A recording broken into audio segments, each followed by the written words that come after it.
Let us continue learning C language. In our previous video, we talked about the basic arithmetic, relational, and logical operators. And in this video, we'll continue solving yet another set of operators. To name a few, we'll talk about bitwise operators, and more importantly, we'll talk about ternary and size of operators.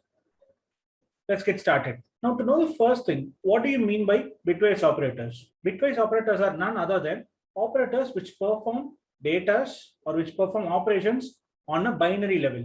For instances, let me say a variable called int a, whose value I'm assuming it to be 9. And let me have another variable called b, whose value I'm assuming it to be 5. And when I say a variable called c, which is a and b, what happens at this line is nothing but the action is performed based on a truth table, and that is based upon an AND truth table of AND operator. Okay, truth table for AND operator is pretty much simple. It takes for a value of a and b, and the result as follows. Okay, if a is 0 and b is 0, result is 0. If a is 0, b is 1, and then also result is 0. If a is 1 and b is 0, result is 0 again. If a is 1 and b is 1, only then the result is 1. And means both the bits has to be 1 for the result to be 1. Okay, and same thing for OR truth table. Yes, a. If a is 0, b is 0, result is 0. A is 0, b is 1, result is 1. A1, b0, result is 1 again. A1 and b1, result is 1 again. So these are the truth table values of OR. And we also have a table called XOR operator, XOR truth table, where A, B, and result. This is a pretty fascinating truth table. Reason because if both the values are same, the result is 0. If any one value is different, that is A0, B1, result is 1. A1, B0, again result is 1. If A is 1 and B is 1, result is 0. So these are the common truth tables that you have to understand, you have to remember. Please make a note of it. Now let us understand this part, A and B. Okay, here the value of A is 9 and B is 5. So what happens during the calculation is pretty much simple. So the binary of 9 is going to be 1, 0, 0, 1. So the binary of 5 is going to be, binary of 5 is only 1, 0, 1. So since I have to write it in 4 bits, I'll include a 0 here. So the result, how it is calculated, is nothing but the answer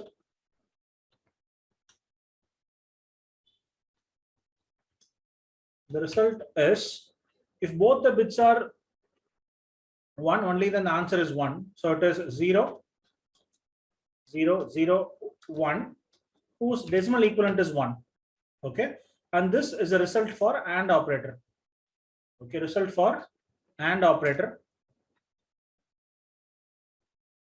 Yeah.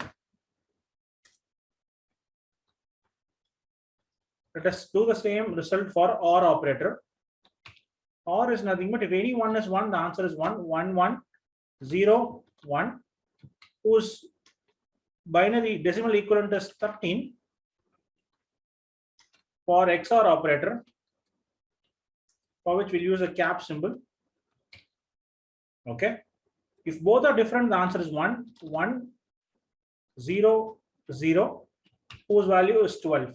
Okay, and this is how the bitwise operators are computed in terms of C language. Okay, let us execute the same. Let us find it out. Let's not have it as a separate variable. Rather, in this place, I'll say A and B. Second value is A or B. Third value is A XOR B. I'm saving this. I'll clear the screen. I'll compile the same code again and let me run it. You can see the answer is 1, 13, and 12. The exact same value what we talked about here, 1, 13, and 12 for AND, OR, and XOR operators. Okay. And in terms of bitwise operators, there are two more operators which you have to know, and those are called as shift operators, left shift and right shift operators. Okay. For instances, let me say shift operators. Before knowing it, we also have to recollect the parts of how the memory is allocated for an integer variable. We know if it is going to be a short integer variable, short and n is equal to 9. You know the size of short integer is 2 bytes. So in terms of bits, 1, 2, 3, 4, 5, 6, 7, and 8. This is a set of 8 bits for 1 byte. So 2 bits. And 9 is stored as 1001. Okay, when I say shift, okay, what it literally does is nothing but n left shift of one place. This numeric over here represent places. Okay, by how many places I have to shift. Okay, what it does is nothing but it takes up the same data. Okay, it moves all the bits to the left by one place. Okay, and creates a vacant bit on the right. Okay, it creates a vacant bit on the right. Clear? And the leftmost bit at this point is being thrown out. Okay, so all these places are moved, one place left. Can you understand this? And this blank, the rightmost blank, is filled with a 0. Now for this value, the binary equivalent of it, the binary equivalent of this decimal equivalent of this number is going to be 18, and that is a value that will get printed. Okay, let's try the same again. In terms of this is left shift, let's talk about right shift as well. And right shift of one place. What happens here is nothing but it repeats the same. It knows all the places except for the last bit is thrown out. The lastmost bit here is thrown out, and by which it includes extra bit on the left hand side, but that is still the same. This is what happens in terms of right shift, whose equivalent is 4. Okay. Now for easier sake of understanding, okay, shift operator, left shift operator means, okay, this indirectly means multiplication. It's not the direct substitution either, but you can assume it. It indirectly means multiplication, and this indirectly means division. Okay, the number of places you are shifting it by. Here I'm shifting by one place, so n left shift of 1 is equal to n into 2. That is 2 to the power of 1. Okay. Same way, n left shift of 4 means your n multiplied by 4. So n left shift of 2 means n multiplied by 4. Okay, that is literally the same. N right shift of 1 is equal to n divided by 2. N right shift of 2 means n divided by 4. Okay, to make you understand, I'll print these data. Okay, I'll take A. So I'll take a bigger value. Let's say I'll take a value as 5. I'll take yet another value called x. Let x be 100 or else 90. Okay, now let's try doing this.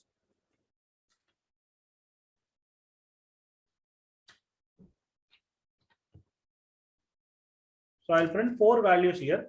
First time I'll do n left shift of 1, comma n left shift of 2, comma x right shift of 1, comma x right shift of 2 by one place and two place, and let's see what is getting printed.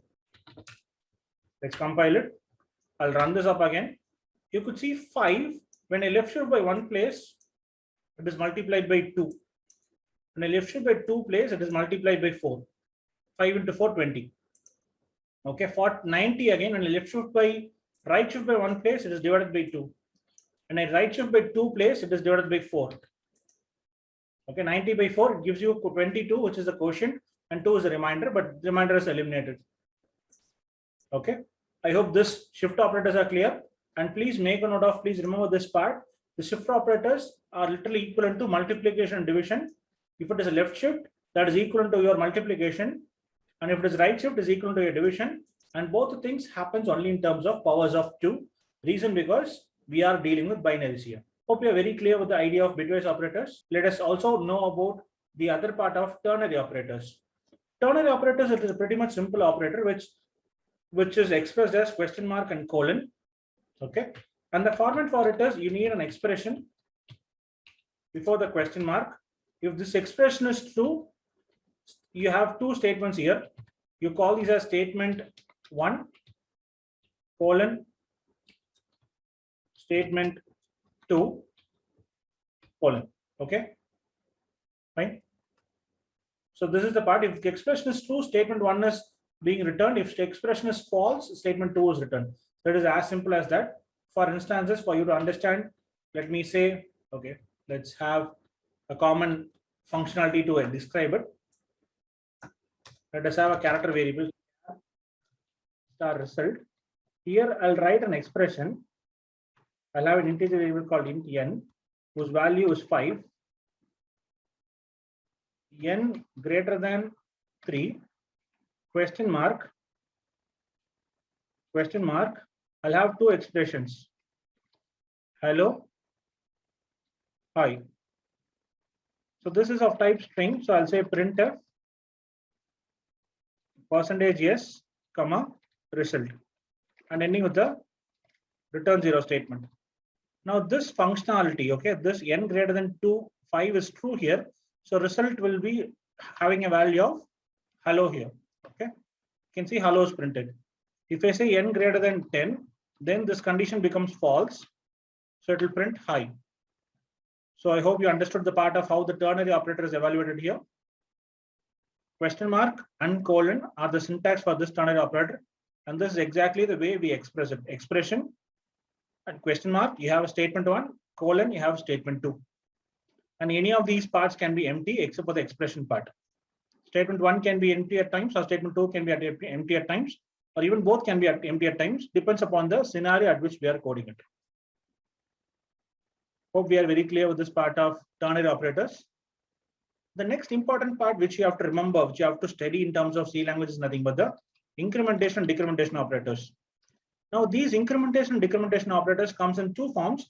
The first form is post, and the second form is pre. Okay, first form is post and second form is pre. This is a very crucial part which you have to understand. For instances, let me say b is equal to a plus plus. Okay, now what are the ways, what are the operation that is done in this part is nothing but in this code segment, it does two functions. One is b is equal to a, it will store the present value of a in b. That is done first, and then a is equal to a plus 1. This is done next. This is the order in which it is executed. Okay, in terms of post incrementation operators. When this comes to pre-incrementation operators, plus plus a, the order is vice versa. It says a is equal to a plus 1. That is being done first, and then it says b is equal to a. It stores the value of b in the place. This is in short, imprecise about post incrementation and post decrementation. Okay, the same let us confirm with the help of execution as well. I'll have a variable called a whose value is 5, and I'll create a variable called b whose value is a plus plus, and let me print the value of both the variables, %d, comma a, comma b.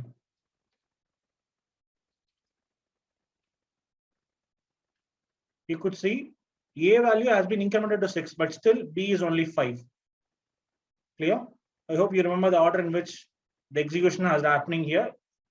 A's value is stored in b first, and then a has become a plus 1. Okay.